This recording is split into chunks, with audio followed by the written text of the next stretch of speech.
All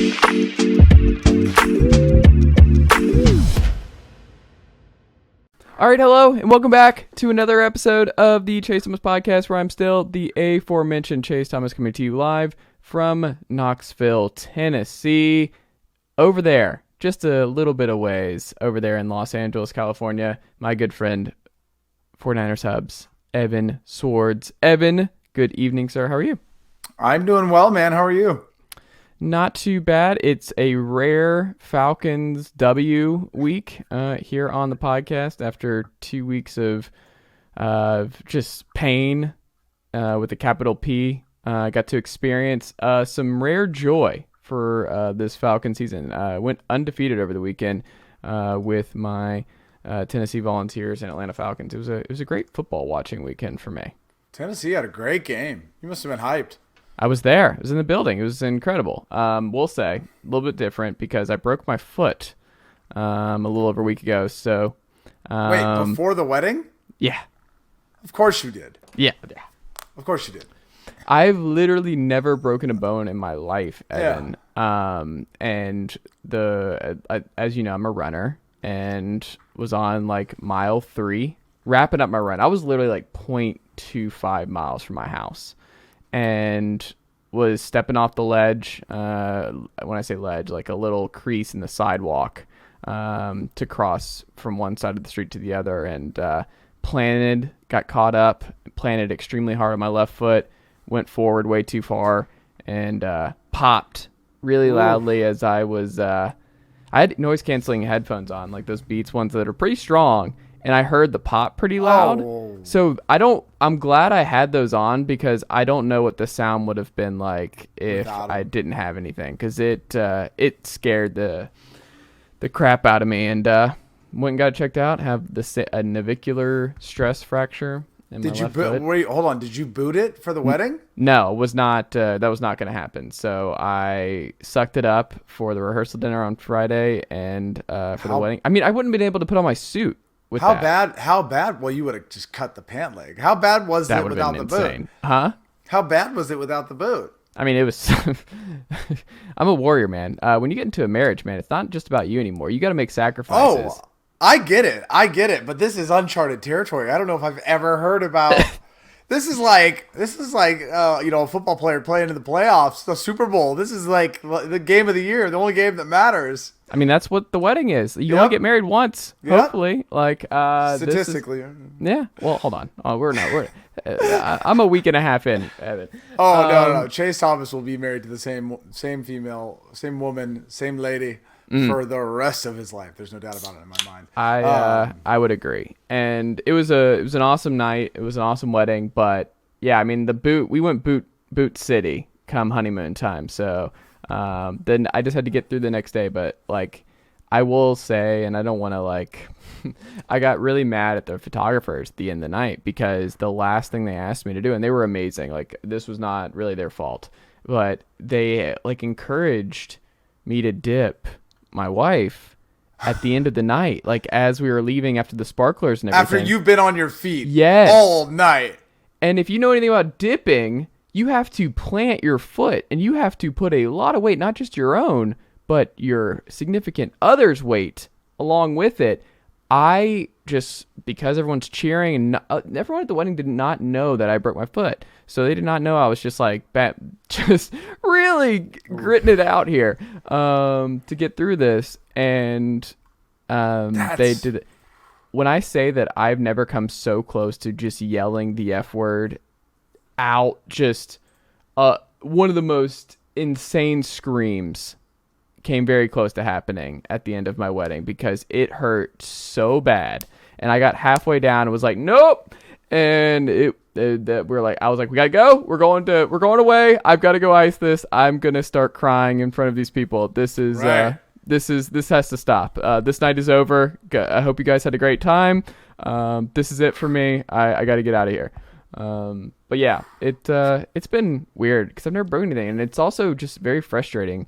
Hopping around. Well, I mean, in general, like the wedding for anyone is all about hoping that you have everything under control. Mm-hmm. And to spend the entire night not having everything under control must be very frustrating. I just couldn't do a lot. Like I Yeah. did my dance with my mom and I did my dance with Samantha and we got through the stuff. But also, I don't know if you heard about this, but Tennessee, little rocky, little hilly. So like I had to go up and down a hill multiple times with a broken foot. So I don't know, man. Like it was, I won't lie, it was rough. And then a lot of people after the fact, they're like, we didn't know that you were like, and I was like, yeah, I mean, I didn't really want that to get out and like this whole thing. So I feel like it would have turned into a bigger deal if it had gotten out. Yeah. But, you know, we made it through. We power on. We power on. I'm booted up and I'm in a boot until Halloween, it looks like. Short-term IR.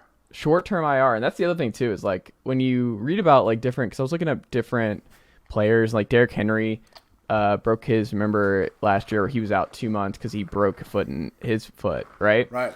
And he immediately had surgery. And then Ozzie Albies, Brave second baseman, he did something similar and he had immediate surgery and he was out a couple months. They do that with athletes. When your livelihood is based on your athletic availability, they're like, surgery, done. Get in there. We'll put it in it. You'll be doing rehab in 2 weeks and you'll be back on it in a month and you'll be running great in a month and a half. Right. When you're in your 30s and you're a podcaster, you're a grad student, they're like, I mean, it's just not going to be as good anymore. You might want to be careful going forward. You're probably never going to run the same again. And chances are you'll probably re-injure it. Like, I'm terrified. I don't know if I'll ever be able to, like, it's going to be a long time before I'm running again. So I'll be swimming. Like, swimming's probably where I pivot a little bit for my exercise. I think you got to look into the bike. That's what my fiance. I just have always had an anti-bike bias living in Atlanta for so long, where cyclists think the road is the same for them as it is for cars. Yeah, but you're not that guy. I'm not that guy, but I would get mad at those people for doing that and slowing up traffic. And I just had this vitriolic hate towards cyclists in Atlanta who did not use the sidewalks that were right there or all the beautiful parks that are around our city.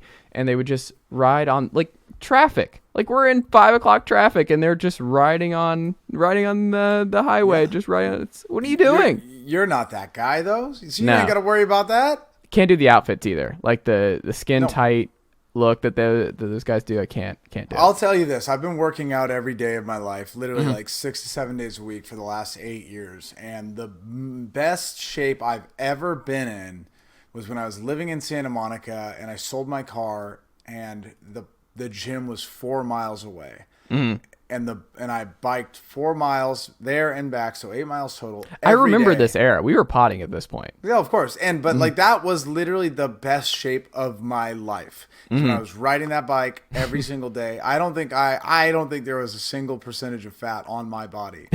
So I will say, I think if you find a decent little path where you're not interrupting the flow of traffic, you might find some happiness there. It's definitely easier on the foot. I mean, we're just trying to get this freaking boot off my foot is the main thing. But like, I'm anti-surgery. I won't do it. If this doesn't heal right, don't care. I'm just gonna have a shitty foot for the foreseeable future because I've read the horror stories of like getting the screws in and your foot really doesn't heal right, and then I'm looking at like 6 months of rehab and all kinds of stuff. I'm like, nope.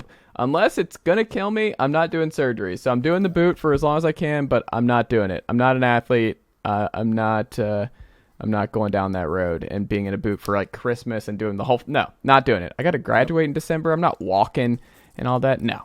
So we're in.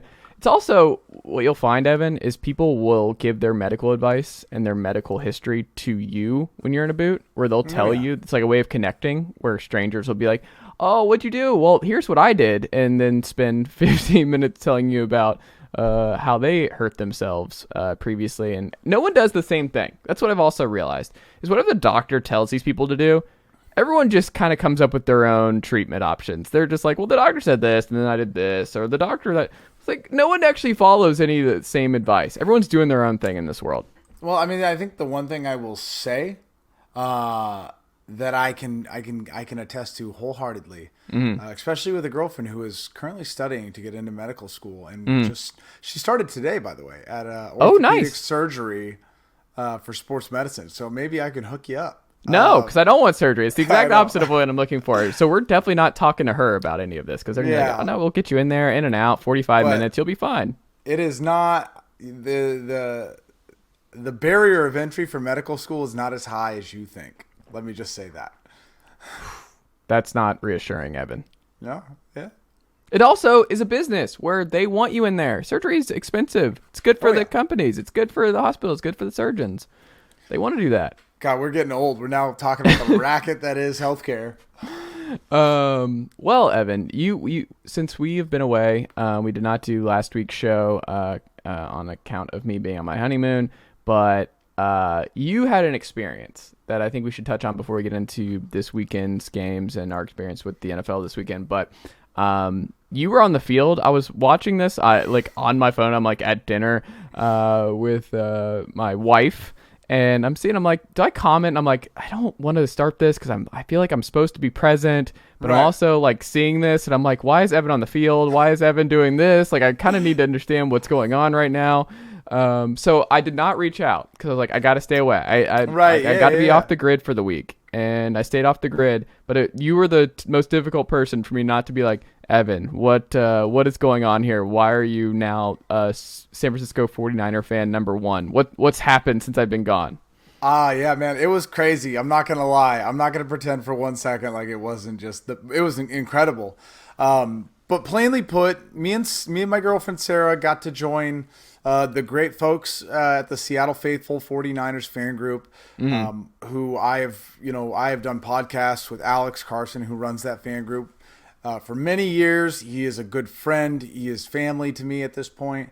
And I've always been fortunate because every year they essentially bring that fan group out to sit in what's called the 49ers Gold Mine. The Gold Mine is essentially supposed to recreate the same type of thing that like fan section of soccer games would create, right? Setting the tone for chants, cheering on, really trying to be the super fan group to really get the stadium going.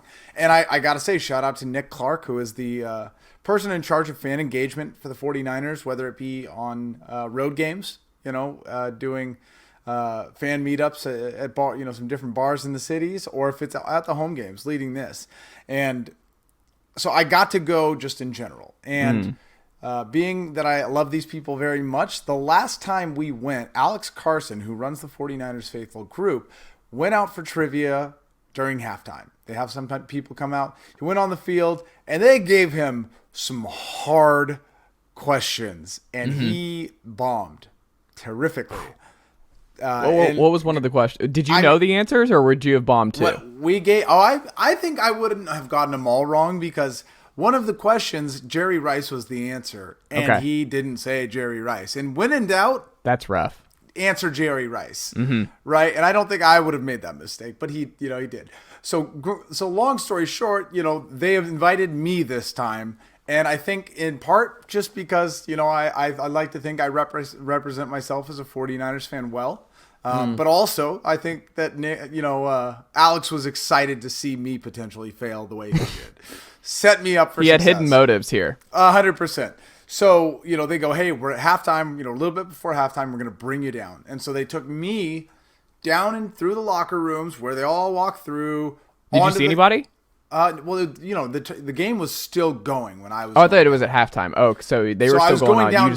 I was walking down before halftime, 5 minutes before. So, we get up to the kind of the entrance to the field in the corner, and I'm with me and a little kid who was about to go do the kickoff. Like when when the team kicks off, he runs out, he grabs the stand, if you will, and then brings it back. And so we're sitting there waiting, right? And she's like prepping me. She's like, hey, we're going to have you go walk out here with this person. We'll answer the questions, yada, yada, yada. And so they asked 3 questions. They were not hard questions. And I don't know if that was a way to make sure that we didn't screw up this time or maybe I got lucky. But, I was able to answer all 3 questions. And win $200 in gift cards, which was cool. But just being on the field was cool. They had me up on the boards. Everyone, it was very funny getting your phone just blowing up, being like, I just saw you. Why are you on the field? But what was really cool is then they go, okay, we're done. That experience was over. It was really awesome to be able to do that. But then they go, well, now we got to take this kid over to the middle of the field so he can be prepared to run out. So you're not going back yet. You're going to follow us. And then we just need you to sit tight at the middle of the field and wait. So I'm just literally maybe 20 yards from all the players as they're coming out to the sideline. I'm on the 49ers sideline.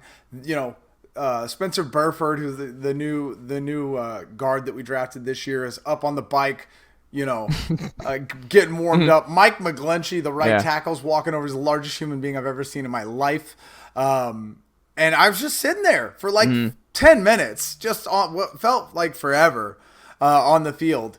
And it was amazing. Did you say something to him? I mean, I was a little far away. Okay. But you know what? The small world this is. We all know my White Claw. Yes. Affiliations, and the White Claw group that I'm in. Ironically enough, Robert Lloyd, who is the son of the team photographer, is also one of the equipment guys. He works for the team as well. So he's on the field, and he walks over to me, and he's like, "Yo, why are you here?" And I was like, "I wish I knew, dog. I wish I knew." He's holding Trent Williams' like chain on his neck like he does every game. I'm like, "All right, man, it's good to see you. I'll catch you later." But yeah, got to go on the field. Got to see some things I never expected I'd be able to see, and I won $200. So what was one of the questions you got asked? I mean, I think it was like who caused the fumble last year during this game to win the game, and the answer was Talanoa Hufanga. Did they give you choices, or did you just have to go off the dome? They gave you, it was multiple choice. Okay. So it was 3 multiple choice questions. Another question was like, who did this play, and it was obvious that it was Dre Greenlaw. Like, I mean, like, I don't think a normal fan would be able to get those questions right, but if you follow the team, like in any, even at the bare minimum, I think you're going to get them right. So I think it's more, I was more wondering too of like, you could know it, but like you could freeze up, man. Like with all those people around, you're on the field. It's different to answer questions like that. Was it for you? It was terrifying. And the one thing that I will say, though, the third question, everyone was like, "Oh, you didn't know it. You had to guess." And the reality was, I was trying to think about in my head how to pronounce Talanoa. Because that's his name, Talanoa Hufanga. And brother, just to have the thought in my head, how do you pronounce that? And then thinking about it, that took so long in real time. Like, and everyone was like, "Oh, you didn't know that last one." I was like, "No, I knew the question right away." I was trying to think about how to pronounce his name without butchering it. And just like to use your brain in that moment is impossible. Impossible. Did they get your name right? Did they ask you ahead of time? Is it Sowards? Is it Sowards? They asked me how to pronounce it ahead of time, and to which I said, it's like 2 swords, the plural of sword. And they were like, "We got it. That's easy." Unlike Chase Thomas, I was going to who's say, been on the same podcast with me for the last 5 years. Yep, no, not that. Goodness gracious. Well, that's awesome, man. I'm glad you're able to do that. It's funny. You and I are very different because, like, if anyone asked me to do that, I'd be like, absolutely not. Because if I crater, there's no upside for me. Where if I mess up, then I'm gonna be joked. It's gonna be a running joke for the rest of my life. If I get everything right, they're gonna be like, well, duh, you're the sports renaissance man. You do this for a living. There's no upside for me doing something like that. But the upside was, I mean, I kindly disagree because if it was Tennessee or Atlanta, you would have got it right. And the upside is every single person in that stadium was cheering for you and hyping. That's true. I mean, literally, when I was walking over to the other sideline, right, just like waiting, like not even a part of anything, just walking over, everyone at the bottom, like the top, the bottom of the stands was like pointing at me. They're like, "Yeah, good job, you did it, you killed it," and I'm like, "Yeah, it's me." Yeah. Like it was top experience. It was great. I highly recommend it. That's awesome. But at some point, unfortunately, we're going to talk about your actual 49ers watching this weekend because that was rough. We'll get yours out of the way because my experience is a little bit different. I mean, it wasn't all roses with the Falcons and Seahawks, but we'll get to that in a second. Your team, what we call this segment, our team. It's a little bit of a mouthful there, but. Your team, Jimmy G, steps out at the back of the end zone. Dan Orlovsky is loving it on Twitter. Jimmy G has really the game from hell, but he's running for his life virtually all night. Lot of problems in this one. Injuries obviously a part of this too, but what happened in this game? What happened to Jimmy Garoppolo in Denver last night, Evan? So, I am, I think, without a doubt, one of Jimmy Garoppolo's biggest defenders. I have been forever. And that's how I've always been with all 49ers QBs. Whether it was Alex Smith, Colin Kaepernick, that's the type of fan I am. Even if they play bad, I'm going to look for the good. And even if they are losing games, I'm going to try and figure out a way to be positive about it. And I will be the first to say Jimmy had a terrible game. And it sucked too, because it's just like the dichotomy that is Jimmy Garoppolo, right? He had some fantastic throws. Like the throw to a fullback, Kyle Juszczyk, was one of his best throws I've ever seen. Just fantastic. Right on the sideline, toe tapper to a fullback. He had some throws where he was throwing into triple coverage. Looked great. But the problem is a lot of people want to talk about how, the downfield passes with Jimmy Garoppolo are a struggle. And I kind of toe the line there. I disagree in that I don't think Kyle really gives him an opportunity to excel there, let alone be comfortable making those throws. But he throws that route to Kyle Juszczyk, a fullback. Again, I'd like to emphasize that. That was an incredibly hard throw, and it was not a short pass, and he killed it. But then there was another throw, to Deebo that he overthrows the ball, and it's a terrible throw towards the the right sideline. There was a play where Deebo was just running, and he wasn't even looking at him, and that was kind of like the argument that I was trying to have all day today, where it's like, there's a lot of fans that look at sports, and I think the NFL in general, right? And they go home and they watch the film, and they see the route where he throws it to George Kittle, but Deebo's open, and they're like, Jimmy missed this throw. He should have hit this person. What an idiot. And I'll give it to you. If Jimmy throws has a bad throw, which he did multiple times last night, he had some terrible throws. He had a couple interceptions. He had a safety / pick six that it wasn't a pick six. I was going to say, that's something that's going to be forgotten about. It's better that he did what he did. Like, it was actually the right play. And there was also the tipped interception that, DJ Jones, 49ers legend, tipped. Yeah. That was likely going to be a pick six as well, the way the ball was going thrown. If it wasn't for the bad one was the end with triple coverage, basically. That was it. Right, but the one that got tipped, right, the only intercepted ball of the night, if he hadn't have tipped that ball, he might have got intercepted to a pick six. Like the linebacker saw it and was going for it. And when DJ Jones tipped the ball, you see the linebacker in the background. They weren't excited. They were like, because they knew that they were going to get that ball and run it to the house. So, what I would say is this. Overview of the game. 49ers have the best defense in the NFL. They held the team to... Best in the NFL. I won't hear differently. I'm not joking. In spite of the fact that the 49ers were literally 1 of 9 on third down and could not keep the defense off the field, the defense, they were the best defense on the field.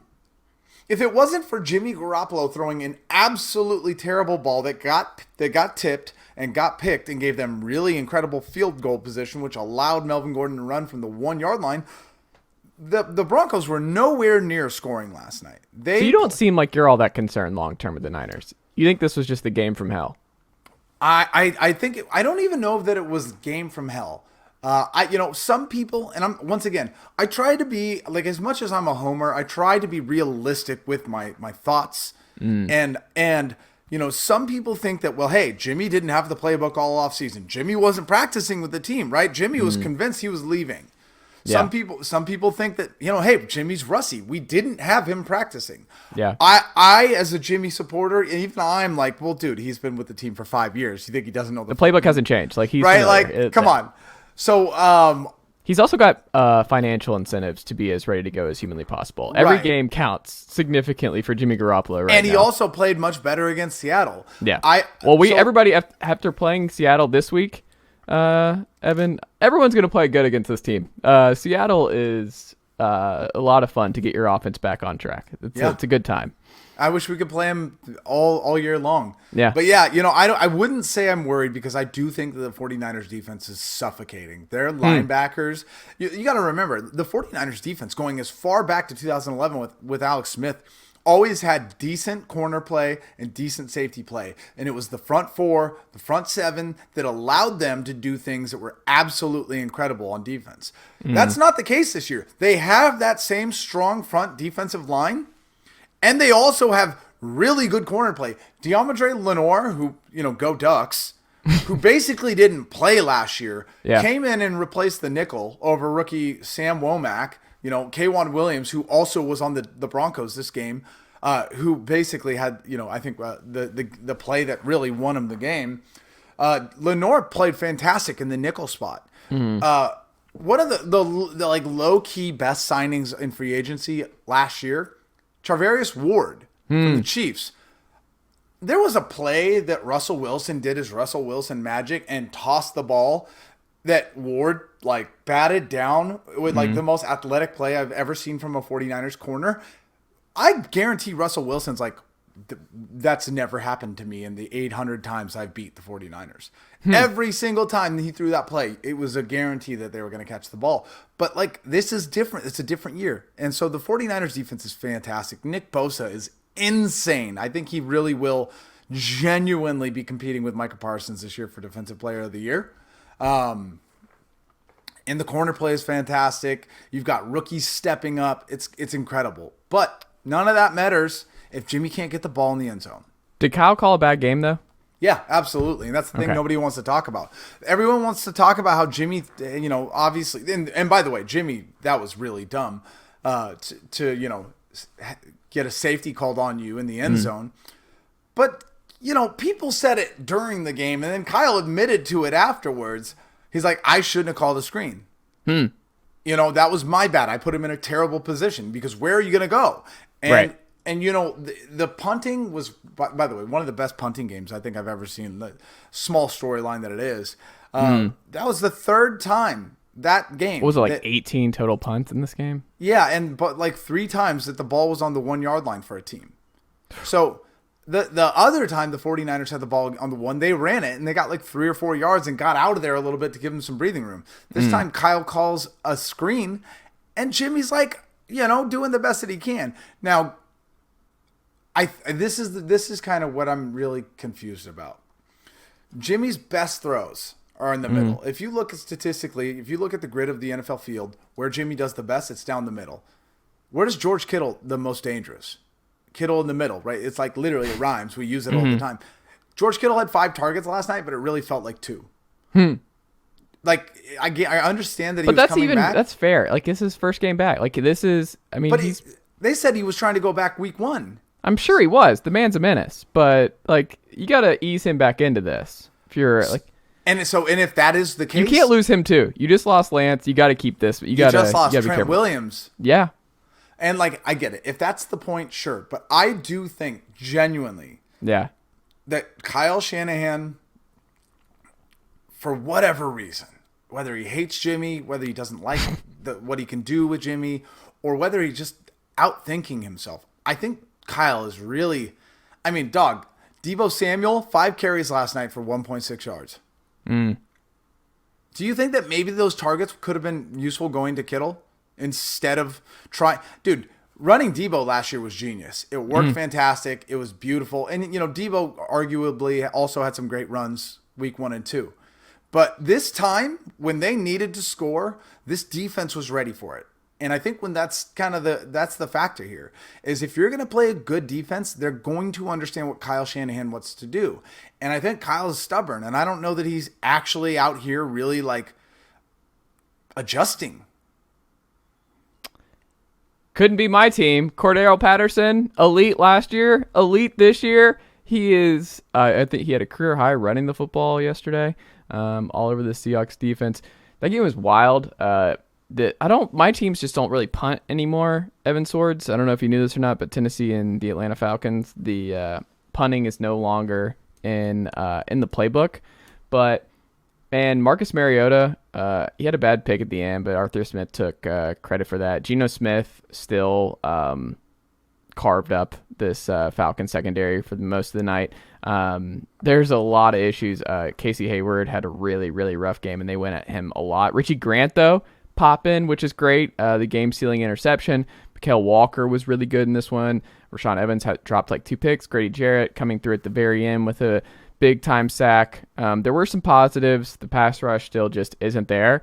But Drake London, my friend, is so much fun. And Kyle Pitts was targeted early and often. I sent in the Atlanta Sports Guys group chat where I was like, oh, Arthur Smith is trolling. The first play of the game was a deep bomb to Kyle Pitts. After the week of like, hey, why aren't you ever targeting Kyle Pitts? What is the deal? Why did you take number 4 overall last year if you're not going to use this guy? First drive was Pitts. And it turns out it works. Kyle Pitts is unguardable. Like, the fact that there's not a wheel design concept for Kyle Pitts on every drive is silly. There's just no matchup for him most weeks. With you having a Debo and a George Kittle, you're familiar with just matchup problems for a lot of teams where it's like, if they don't have a body who can stay with this person, you need to be prioritizing that week over week. And there's just not going to be many people in this league who can keep up with Kyle Pitts and do what he does. But Mariota was fine. He took a lot of chances. He's taking more deep shots than I thought he would to this point in the year. I still don't think he's long for the starting job, but look, this is a big win. This team's fighting hard. They're resilient. They could have folded after brutal losses. I mean, they come from behind win, and then just what they did with the Saints the week prior. I mean, there's a case that they're 2-0 at the very least, 1-1, and they could be 2-1 right now. So I don't know. Better spot. The mean win average is like 6.7 or something like that last time I checked. So if they get to 6-11, somewhere around there, that would not surprise me. But then you're like, oh, are we going to miss out on all the top quarterbacks because they're going to win just enough games to not get a Bryce or a CJ Stroud? I don't know. But I mean, you saw how bad the Seahawks have played against the 49ers, and now this team. Yeah. I don't think that you guys are playing the Seahawks every single week. So I expect Marcus to continue the tradition of doing just well enough to almost win. And I think that top pick is very close to you guys. I don't know. There's still some positives. Cordero running the ball the way he did was great, but Drake London is going to be a star. Like, Drake London is so much freaking fun, man. And if Calvin Ridley was available, this offense would be rather dangerous. How should Bears fans feel, Evan Sowards? After 3 weeks, they're 2-1, and it's been awful for this offense. Like, this offense is quite bad. And there's been like this, well, let's see. Let's wait and see on Justin Fields. Let's wait and see on this. They're not throwing the ball at all. This is amazing. They have thrown 45 pass attempts this season. The fewest through 3 games since the 1982 New England Patriots when they threw 44. They're winning this way. You've already played the Bears once. You played in the monsoon. But, like, if you're a Bears fan, are you feeling good about the wins? Are you feeling good about Matt Eberflus? Are you concerned that, like, there's something more here? Justin Fields, there has to be an issue because everyone's throwing. Josh Allen's thrown 70 times. You have guys all around the league. Everyone's just throw. Even if they're not available. Joe Flacco's slinging it 50 times. And here's Justin Fields. 45 pass attempts in 3 weeks. I mean, what are you feeling if you're a Bears fan right now? I mean, the Bears were never going to be competitive this year. So, like, the idea that they were, I mean, the 49ers, lost in a rainstorm. The Bears were able to score when it stopped raining. Like, Darnell Mooney is supposed to be their ex-receiver, right? He had 6 targets, 2 receptions, 23 yards. Now, is that Justin? Is that Mooney? Is it a little bit of both? Who knows? But when your ex-receiver's doing that and you got 20 carries to a running back, like, your defense better be able to handle it. If you run the ball that much, it's because you're hoping that your defense is able to keep them off the field. So I don't. Once again, similar to the Falcons, I don't know if the Bears are going to be able to play the Texans or in a rainstorm, for that many more games. But yeah, I mean, I have people that I respect that say Fields has looked just awful playing football. the best plays that he had against the 49ers were runs. Yeah. So I get it. But he was never set up for success in the first place. I made the joke to my buddy who's a Bears fan. I was like, blow it up. And he's like, we did last year. Literally, we blew it up. And I was like, yeah, and I think, I don't know. I look at players like Trey Lance, who even though we didn't see a lot, he had everything going for him. And I just don't feel like that Kyle was giving him the right game plan. And he wasn't successful in the short time he was here, plus yet last year. So, even when you have everything, if you don't use them correctly, you can have issues. Justin Fields has nothing on that team worth, writing home about. And who knows how his coach is playing. I'm not out on Justin Fields yet. If I'm a Bears fan, I'm furious that they've already won 2 games. You want that draft pick. But you already have a quarterback. So, in a quarterback-heavy draft class that is coming up, I do believe... are we sure they have a quarterback?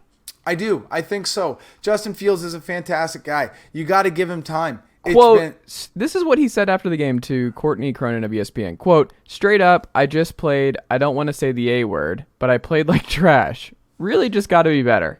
But we love a self-aware king. Yeah.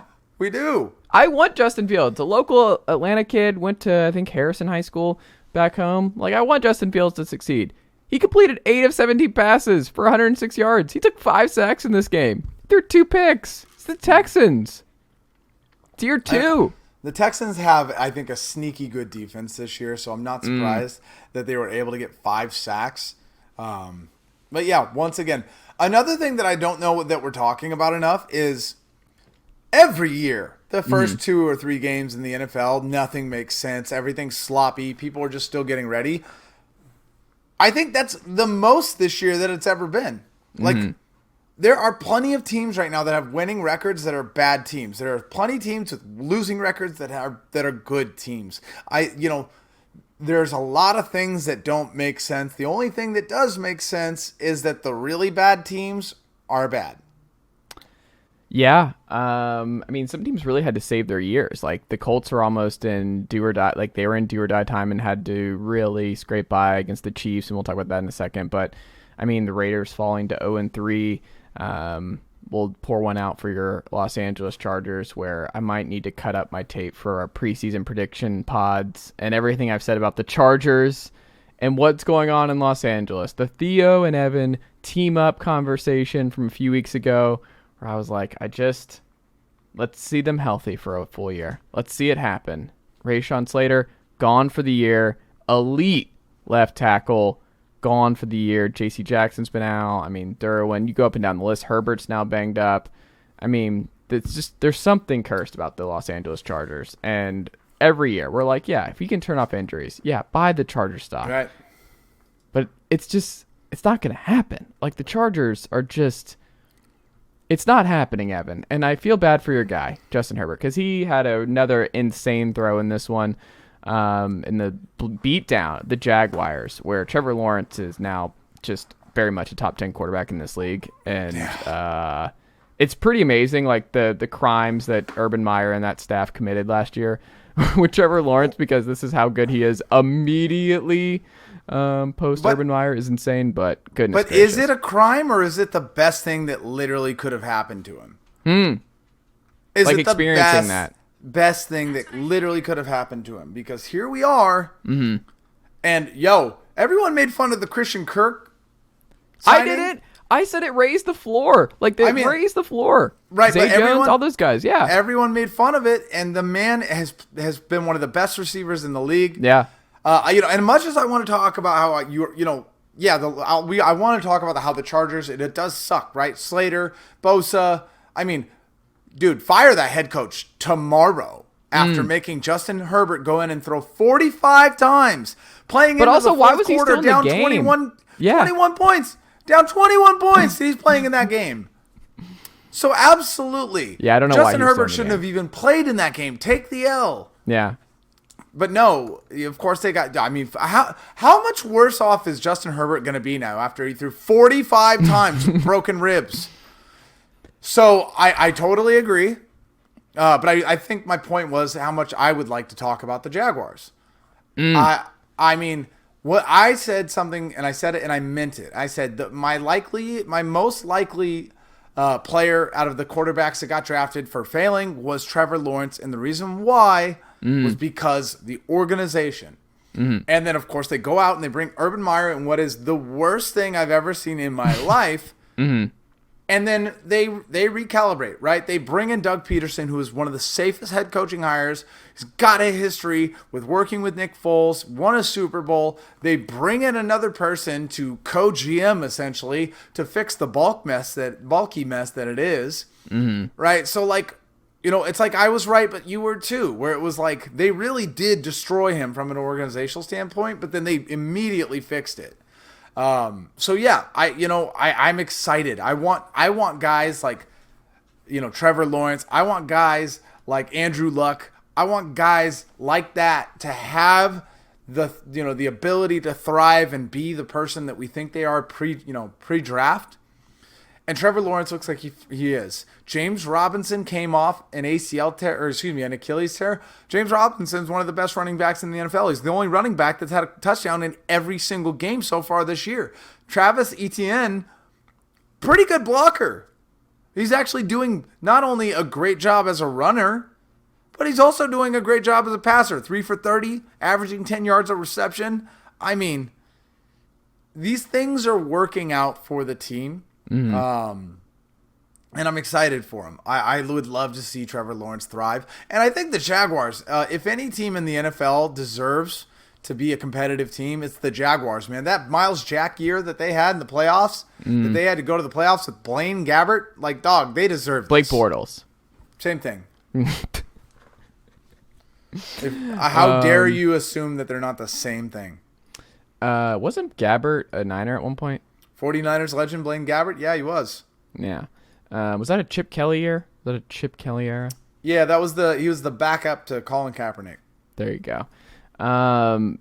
Trevor had just a beautiful throw late to Marvin Jones, put him up 38-10. I mean, you mentioned Etienne. He's healthy. He's been great. James Robinson is just the best running back that no one talks about. Like, everything is just working. Like, everything. Trevor Lawrence is just, I mean, through 3 games, 70 of 111, 772 yards, 6 TDs, 1 pick. Like, I think you look at this and you're just like, he threw 12 total TDs last year. He's already at 6. His quarterback rating is 103.1. He's completing 70% of his passes in year 2. I mean, he's Peyton. Like, he is Peyton without the personality in Jacksonville. And that is just, the Jaguars lucked out, where I was like, they didn't overthink it. And they get Trayvon Walker, who's going to be a star for them for years to come. Tyson Campbell had a really good game for Jacksonville in this one. Their corner, who a lot of folks were like, oh, they reached on Tyson Campbell out of Georgia. He's been great. I don't know. Everything is coming up Jacksonville right now. And, I mean, are they the favorite for you in the AFC South? I mean, I will say this.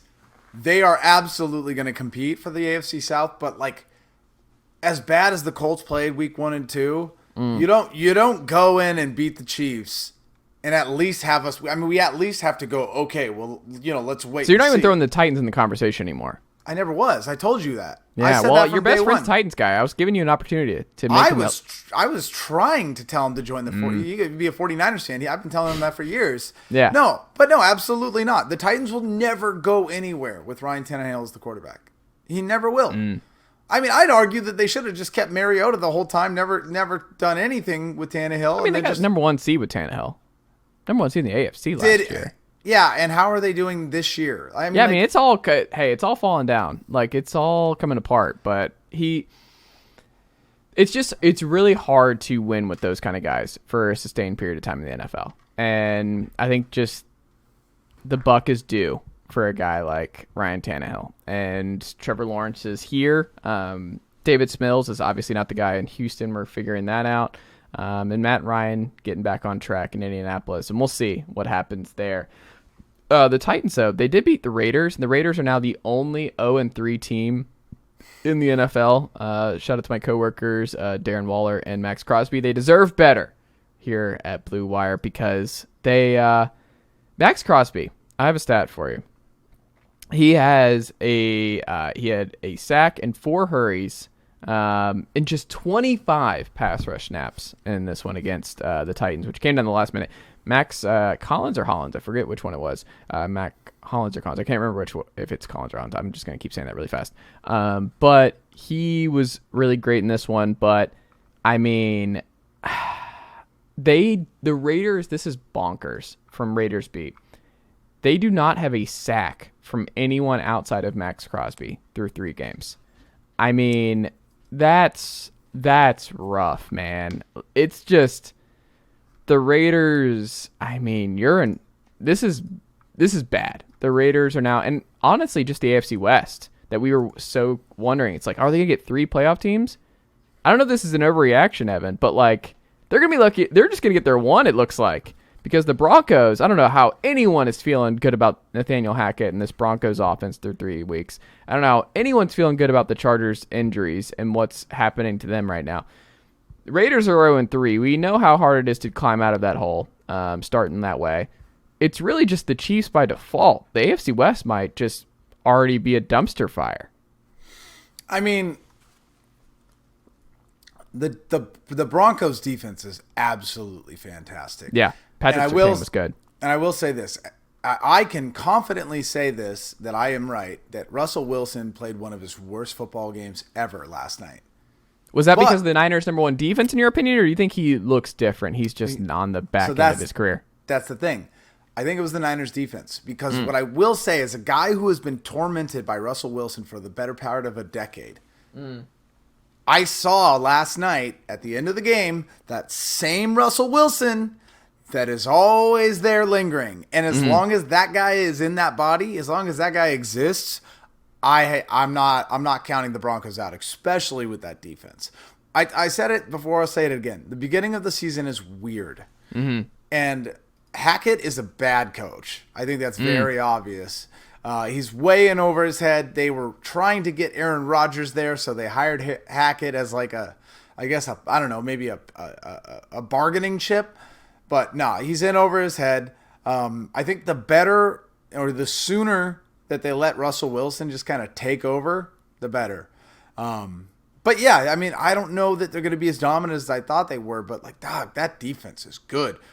I mean, a defense that has Bradley Chubb on it, and I was just like enthralled with everybody else on the defense. Like really, like, I mean, they played fantastic. And I mean, dude, we know how good Russell Wilson can do with a good defense. So, you know, having K'Wan Williams, that's a great thing. But Randy Gregory looks fantastic next to,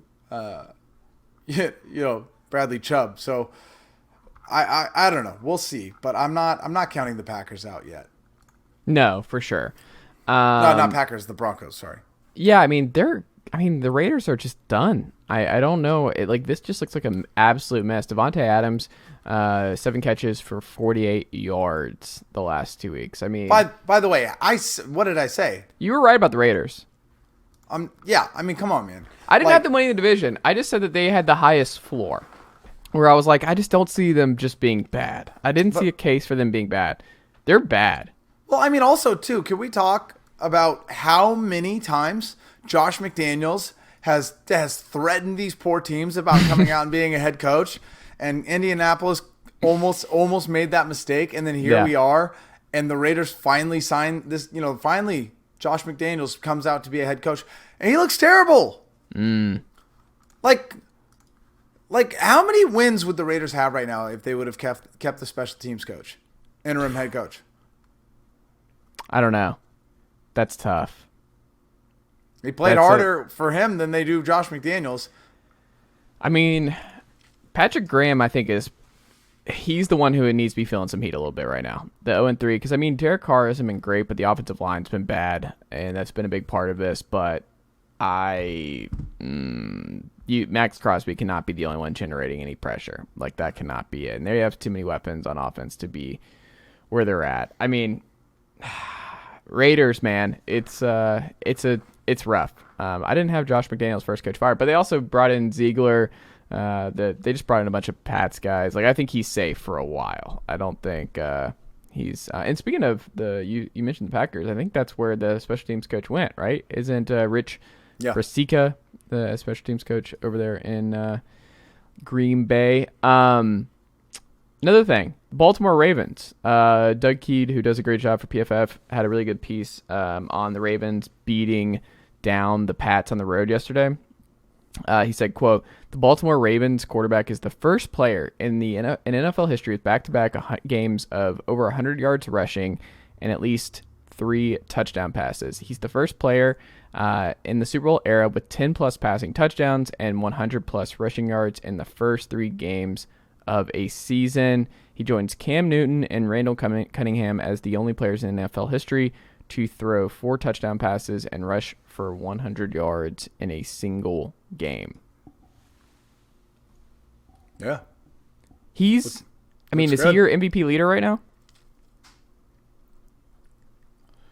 Well, I mean, I guess if you're going to ask that, I would ask who is on your list of MVP leaders? Right now, I would say, do we throw Trevor Lawrence on this list right now? The Jaguars win the AFC South. Are we sure we can't throw Trevor Lawrence out? I would probably go.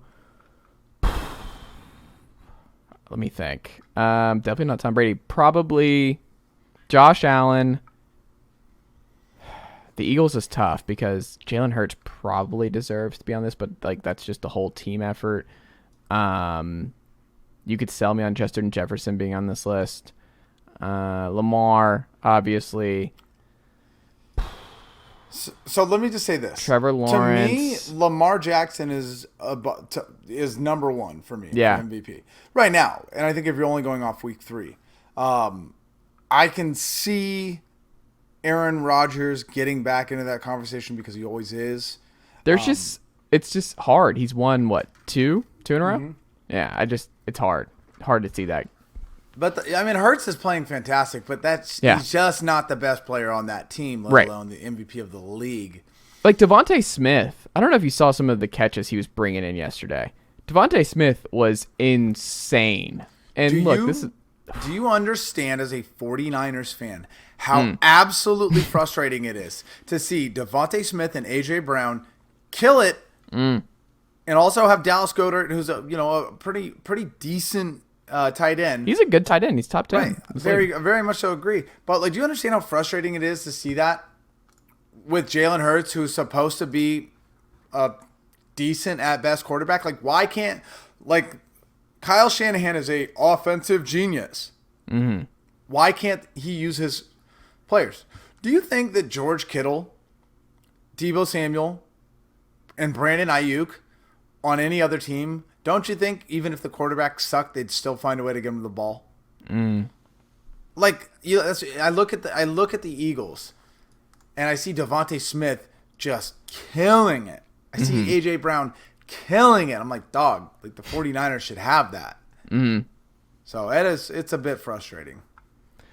I will say, though, the discourse with Lamar, I think people still just miss this for whatever reason, is that pay the man. How is this man not pay him? Whatever he wants. I don't think it's about this year. It's always been about the time. It's always been about the years. It's always been about the guaranteed money, where Lamar is doing insane stuff. He's starting and stopping. There were some plays in this game where it's you could easily see just a bad injury come about with how much he's running the football and the kind of start-stop nature and just getting older, and injuries happen. It's going to happen, unfortunately. For the way he plays, which is elite, and you can win a Super Bowl in this window with him. The issue is not now. The issue is 3 years from now. The issue is 2 years from now, where when it's over for Lamar, it's over. The door shuts quickly. You, under any circumstances, you can never not extend your franchise quarterback because of the fear of injuries. Mm-hmm. You can't. There's no way. You don't get that luxury. And honestly, shout out to Lamar Jackson for saying, okay, go ahead. I'll play anyways. Because right now, look at him. You know what I'm saying? What did you think about his last game and overall the last season he's had? Lamar for just this past one against the Pats? Yeah. He's got 10 touchdowns, two interceptions. Lamar is I said before the year, I had the Ravens win this division. I thought this was going to be a big time season for him. I thought Lamar was going to. I mean, this was my Super Bowl pick, remember? On the pod, I had the Ravens in the Super Bowl. Like, I saw this coming. But I also was just that, like, man, this is going to end quick. And, I mean, he does some fun stuff with Mark Andrews. He had this, like, shovel pass touchdown that was super cool with Mark in this one. And they have a great connection. He found Duvernay in a crazy goal line fade that was just perfect placement. Like, he's an elite passer, elite runner with the football. But he's undersized. And he runs a lot. And it's helpful because he wins a lot of football games using everything in his arsenal. But everything in his arsenal is going to eventually come back to bite him. Like, that's just how this game works. Is eventually it will come back to bite him. Does that mean it won't? It's going to happen now or next year? No. Is it going to happen within like a 4-year time span? Yeah, probably. But this year, you go in a Super Bowl with him. Next year, still could. But like, you're just playing with fire with this style and with Lamar's body and just the way he plays. Like, I love Lamar Jackson. He was my MVP choice before the year. Had him in the Super Bowl. I understand the concern of like, this does not end well when it ends, and it's going to end abruptly, and we just don't know when. I mean, I get it. I understand the concept, but like, it's just not a fair discourse for Lamar. Lamar Jackson continues to play at the highest level humanly possible. Yeah. And he should have just gotten the money like 2 to 3 years ago. Like, I would have just done the years and just paid him super early. Like, done the Kyler thing. But that's like my point, right? It's like everyone is giving him the worst case scenario for these talks and discussions and circumstances about him getting paid, and all he does is go out on the field and be one of the best quarterbacks in the NFL. And here we go. Everyone is like, oh man, what are we gonna do here? Like, how he's gonna get himself injured. Well, it's like, I mean, he, once again, 749 yards passing, averaging 8.5 yards a carry, 10 touchdowns, 2 interceptions in week 3. Like, I mean, he's going to run for 1,000 yards again. He ran for 1,000 yards 2 years ago. Like, that's eventually going to catch up to him. Like, it just is. I mean, I get it, but like, you know what I'm saying? Like, once again, like, look at like week 1. Like, he ran 17 yards. Yeah. And he threw for 3 touchdowns. Like, I understand the concern, but as a guy who just watched Trey Lance run an identical play, but straight into the middle of the team, and then yesterday, like, I shout out to Ted Wynn of The Athletic, who pointed this out. Lamar ran the exact same play that got Trey Lance hurt, but instead of running it straight in there, he recognized what was going on, bounced out, and took it for 15 yards. And Trey Lance is injured and out for the season now for things that we're thinking or worried about Lamar Jackson doing. And, Lamar needs to get credit. He is protecting his body, he's sliding when he needs to slide, and he's also dunking on every single defense that he plays against, throwing the ball all over the field. Pay the man. That's fair. Let's see. Was there any other thing we needed to hit across the board? Do you have any other? Mac Jones needs to stop throwing to Devontae Parker. He has like 3 picks when targeting Devontae Parker this year. 2 in this game alone. Stop doing it. There's something with the Devontae Parker discourse where Evan, he always seems like a good fit. He's a great theoretical player. We've always all liked Devontae Parker. And we're like, if he just gets the right quarterback, right system, Devontae, it's going to work out. It's never going to happen. Devontae Parker was the guy that I always wanted the 49ers to draft. See, everyone wants him. Yeah, and it just didn't work out. I mean, he was on the 49ers team. Don't forget that. Yeah. Well, speaking of the 49ers, the last thing on that, your boy, Mike McDaniel, 3-0. I texted you about this because I was like, the ending of the Dolphins, I mean, Ken Dorsey losing his mind, breaking the play sheet and losing his mind upstairs. 49ers legend. Oh, my God. Another former 49er, but Mike McDaniel, 3-0. Do we have to have the Dolphins are the best team in the AFC conversation, Evan?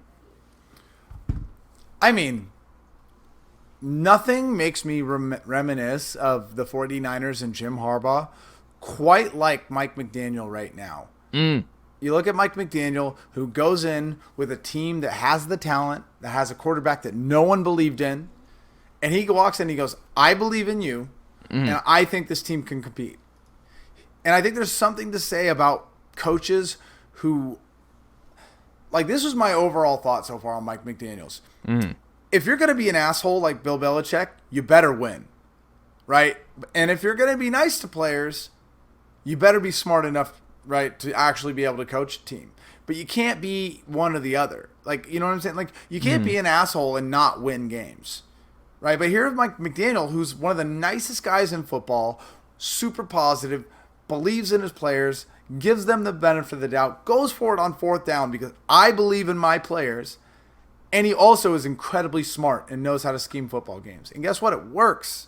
And I think it's a dangerous combination. And because, hey, man, if Tua doesn't work, they've got 2 first-round draft picks ready to make a move for a quarterback. Yeah. But if he does work, they might have a steal. That's a good football team. Yeah, I think the thing with them is they need to gobble up as many regular season games as possible. Like, you don't want to in this group going to Buffalo or Baltimore or Kansas City or something in mid-January. That's the thing, is you want to be the number 1 overall seed, or you want to buy. You want to be the Dolphins need to gobble up as many regular season wins as possible. But the defense is legit. Holland's a star. As Khaleesi the dog makes an appearance for the first time in the podcast in the background. So shout out to youtube.com/Jason's podcast. You can see her. But yeah, I don't know. I think the Dolphins are legit. Like, the AFC tiers right now, I think the ones we can be certain about will be here in January. I think it's the Chiefs. Let me remind you of that. The Chiefs, like you mentioned, the Bills, of course, right? Ravens. The teams that we thought. Well, here's the Miami Dolphins schedule following going 3-0. The Bengals, the Jets, the Vikings, the Steelers, the Lions, the Bears, the Browns, Texans, 49ers, Chargers, Bills, Packers, then the Patriots. That's what you want. That's a 12-win team if things go right. That's a 12-win team. They might be the number 1 seed in the AFC. That's huge. They have to get that. This might be the 49ers and Harbaugh all over again. They might blow everyone out of the water. They might win all these games playing smart football, taking care of the ball, good defense, and they might win the AFC. Is that part of the issue, though, that's under talked about, is just losing McDaniel, Saleh, all these dudes on the staff the last couple of years? Do you think that's an underplayed part of this? About the 49ers? Yeah, just like losing that much coaching talent in a short amount of time. No, I don't, because losing Saleh, the defense is playing out of their mind. Yeah. The defense is fantastic. And shout out to D'Amico Ryans. I did not believe in him, but I was cautiously optimistic about any player coming in and becoming a defensive coordinator, former player. Now, the offense, though, there was always talk about how Mike McDaniel might have forced his hand to get Kyle to do things that he might not want to do. A lot of people talked about how Mike McDaniel is one of the biggest Jimmy Garoppolo fans in the NFL. And he's gone now. There's no one else, right? Anthony Lynn is not combating with Kyle Shanahan. Anthony Lynn is just hanging out waiting for his next head coaching job. Right? That running game does not look great. That offensive room is just, remember some Broncos at some point or another? Brian Greasy, Anthony Lynn. Remember these Broncos? Yeah. Dude, the running game is the one thing that I want everyone to pay attention to. Raheem Mostert, right? Matt Breida. These are running backs that haven't done much since they've left, right? But they were insanely good under Kyle Shanahan and Mike McDaniel. Now here they go. 2 years in a row, they draft a running back in the 2nd or 3rd round. Tyrion Davis-Price, right? Certain little guy who no longer plays for the team, Trey Sermon, of the Ohio State University. They're not seeing the field, especially Trey Sermon. The running back, they got Jeff Wilson, who has been just, a Jag, just another guy for the last 5 seasons, being a really, good backup. The running game, especially under Trey Lance week 1, statistically looks good. They've run the ball over 100 yards. There's nothing dynamic about them. There's nothing exciting. No one is afraid of the 49ers running game. So do I think that Robert Saleh was a big loss? Nah, he's not doing much with the Jets team. But Mike McDaniels just might be, because that running game don't look good. There you go. Evan, it's time for your 2-minute Sowards hot take. It's time. The regular season's back. It's time for Sword Says. What do you got for us this week? Dog, I touched on it earlier, but I want to emphasize this again for the 49ers fans that watch this podcast on youtube.com or listen to the podcast. You don't know what Kyle Shanahan is doing. Just because you watch film doesn't mean you have the slightest clue what you're looking at. I'm so tired. I swear to God, Chase, I swear to God, I watched today, some fan, a fan, not a professional, not a coach, never played football, does not try to be like, Jimmy stared down the receiver. Jimmy stared him down. It was a 2-step drop back. The literal time before release of the ball was 2 seconds. No quarterback on earth is looking away safeties with their eyes in a 2-second release. It's never happened before. It'll never happen again. People are like, Trump, other quarterbacks do. Jimmy always stares down the receiver. Just to make a point, went and watched every snap of Tom Brady against the Packers, and literally never didn't stay. He was always staring the receiver down, except for like a couple throws where he was doing a 4.5 step drop back. Like, I'm tired of fans. You know, you want to go do the work, cool. You want to read the books, you want to watch film, you want to talk, like pick the brains of people that know the stuff, fine. But you can't in the same sentence say that Kyle Shanahan is one of the smartest play callers in the NFL and that also you know what the hell you're looking at. I'm just, it's mind-boggling to me that, like, they're like, Jimmy, like, Kyle Shanahan is the most stubborn head coach in the NFL. And the idea that, like, he's out there just like, hey, Jimmy, throw to whoever you want. Throw to whoever you think might get open.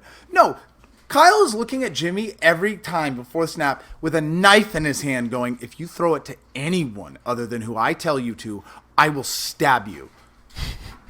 But like, you have these fans that are like, oh, why isn't he throwing to Debo? Debo was open. Probably because he was told to throw it to Kittle, period. I don't know. It's a very, very specific thing for a very specific football team, but I'm just tired of these armchair quarterbacks going that don't know anything about football other than, whatever. And they watch film and they're like, oh, look at this. This player is open. It's like, there's no one on earth that knows who the ball was supposed to go to other than the people on that team. And you don't. Just because you see a player open does not mean that was the first or second read. Not that it's not like I have an emotional opinion or about it or anything like that. It's just, thoughts. That was good. I like that. Do you feel better? No, absolutely not. These people are insane. What's funny? And I mean, to put a bow on it, Jimmy Garoppolo played terrible last night. There's a million things that you could complain about or critique, but not that. I like it. Evan, are you ready for our pick'em this week? Our Screwed the Lines Week 4 edition. Sure am. 2 minutes on the clock. Let's run through this, my friend. All right. So we got Week 4. Dolphins versus Bengals, Thursday night. Looks a lot better than it did a week ago. Now the Bengals bounce back in a big way. They figured some stuff out. Joe Burrow did a lot better against the Blitz this weekend. The Jets were just what the doctor ordered there for Cincy. Where is this one? This one is in Cincinnati. Oof. I'm going to go Cincinnati here in a little bit of an upset and a come back down to earth moment for the Dolphins. I think this is a tough one. I gotta say, I feel bad for you, man, but your boy looks terrible this season. Burrow was back. He was dealing this Sunday. He was back. Dog, there are 3 games in this NFL season. Herbert had to fall for Burrow to rise. Like, it was just one of those things. I mean, I get it, man, but like, there's 3 games in this NFL season so far, and if I'm going based off of all 3 of those games, I'm taking the Dolphins, baby, 4-0. After that, Vikings and Saints. A sneaky good game, but also maybe not. No, because Jameis has like every broken bone imaginable and is still playing football week over week and not playing it well. So I don't really understand what's going on in New Orleans. It seems kind of counterintuitive to keep playing Jameis when he's this banged up. But and like all the armor they're putting on him to get through a game, which he has just not played well. The Saints offense stinks. Kamara and company have not gotten going whatsoever. The Vikings, huge come from behind. They should not have won that game on Sunday against the Lions. Some really bad late game coaching from Detroit, and then Jared Goff not driving down the field 2-minute drill and winning that one. But no, give me the Vikings here. I think also it just being in the dome is nice for many, but yeah, give me the Vikings. Cool. I'm going to take the Vikings too. I said, along the way that I thought there was a chance that the Vikings could compete for the Packers in that division. Still do. Mm-hmm. Cousins was balling week 3. That aside, Browns and Falcons. I don't know if I like this game. You're the Falcons guy. What do you think? I mean, Jacoby Brissett had the best game of his career last Thursday, and they get a lot of time off. I mean, what might change some of this, and it's not good, and I don't know how to really talk about it because we don't really know. We just know he's okay. He's just in the hospital treating it, but Myles Garrett flipped his car today multiple times. Did you see the photo of it? Yeah, looked pretty bad. So we'll see what his availability and what he's looking like, because I mean that's a huge determining factor in how I see this game going for the Falcons and their offensive line especially. But I think, man, the Falcons are going to lose this game, but it's going to be close. The Falcons are going to keep playing these close games. They're going to be in it, and then Jacoby Brissett does just enough to beat the Falcons late. So give me the Browns, but I think this will be close, unfortunately. Yeah, I don't know, man. Do they figure out to keep giving Kyle Pitts the ball? I mean, it's really a defense. This defense still sucks. It's a mess. And Jacoby Brissett just diced up a much better defense in Pittsburgh a week ago. So I don't believe in the Browns, mm-hmm. and I really don't want to see them 3-1, but I do think they win this game. I am not gonna lie, man. If the Browns win 4 games, that's good enough for Deshaun Watson to come in. So I think as much as we all hate Deshaun Watson and the Browns, they might be making a deep playoff run this year. The Commanders and the Cowboys, 2 teams nobody cares about. Man, that was a rough Carson Wentz game last week. By the way, before you go, I should say the best tweet I think I saw all season is they said, Cooper Rush better be careful, otherwise he might end up throwing the ball to the Carolina Panthers. I like the Cowboys here. I think the Washington Commanders are an absolute mess. Also, those uniforms really suck. They're so nondescript, that those white ones where you have no idea what you're looking at. At least the Washington football team still had the red and yellow that were strong colors, and they really leaned into the yellow. There's no colors here. It's so generic. They're awful. These uniforms are terrible. I hate it. Hey, they just changed their team name. I wonder if they maybe figure it out down the line. I hope so. It can't be any worse. But other than that, yeah, I'll take the Cowboys here. I think both teams suck. Seahawks and Lions. As a 49ers fan, man, I really hope the Seahawks win because I don't want them to get a quarterback in the draft. And I think this is a game where they can do it. The Lions, like I said, the Lions keep playing respectable football, but they just can't punch that ticket. I think it's going to be the Lions. I think they have to bounce back. This is do or die time, Dan Campbell. This Seahawks team is not very good. And I think the Lions made a lot of progress on defense this season. And this should be one they win. Jamal Williams had a really good game. And we'll see if that, with Williams and Swift, if that's legit week over week. But the Seahawks team is not good. Watching them up close this is not a good team. And the Lions should win at home. Or Dan Campbell should be feeling a pretty warm seat is what I'll say there. The Titans and the Colts. The Colts are about to go into week 4 with only 1 loss. It doesn't look like that because of that tie. Yeah. But I think the Colts win. This is in Indianapolis, in the Dome, and man, I think the Colts win.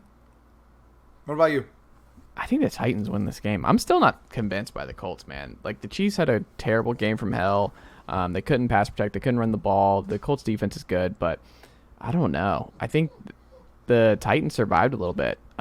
Maybe they turned the corner. I'm just not going to maybe I can't like just completely write off the Titans until it happens. I'm not picking the Colts to get past the Titans hurdle in this division until it actually happens. Yeah, that's fair. That's fair.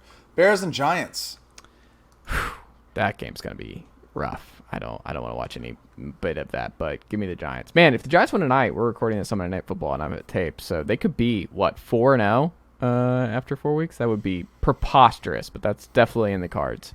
I mean, I won't ruin it for you, but I will say. Mm-hmm. No, don't do it. Don't do it. Just save it. All right. Yeah. I'm gonna go the Giants, but only because I do think the Bears are in for a lot of trouble this year. Yeah. This is no one on earth. Week 1 thought this would be one of the best games of the year, but Jaguars and Eagles. Ooh, the Doug Peterson Bowl. Right. This might be where the Eagles finally slip up a little bit. Trevor Lawrence. This is in Philly, right? It is. Yeah. Yeah. Give me the Jaguars in an upset. The Doug Peterson revenge game. He has a lot of motivation to win this football game, and I think his guys are going to get up for it. I think this will be fun. I will have my eye all over this one, but no, give me the Jags in an upset. I'm going Jaguars too, and I think this might be the coming out party for Trevor Lawrence. He's already had a fantastic year this year. It's a 10 a.m. game, so it's not like it's in prime time or anything. But I think going in and beating the 3-0 Eagles while they're as hot as possible, if he plays well enough, we might be going, oh wow, look at him. So I'm going to say the Jaguars as well. And then we will go into another terrible NFL game, the Jets and Steelers. This is do or die time with Zach Wilson, right? He's back. The Steelers have looked awful offensively with Mitch Trubisky. I wonder if we see Kenny Pickett in this one. But Mitch Trubisky has to get right for this one.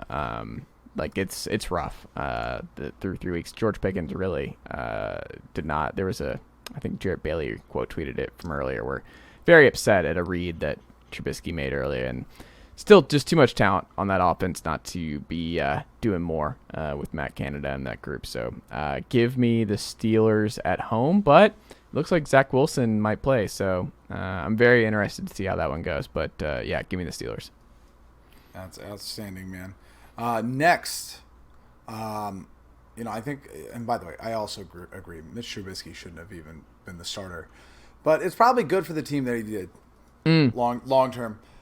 Bills and Ravens, fantastic game.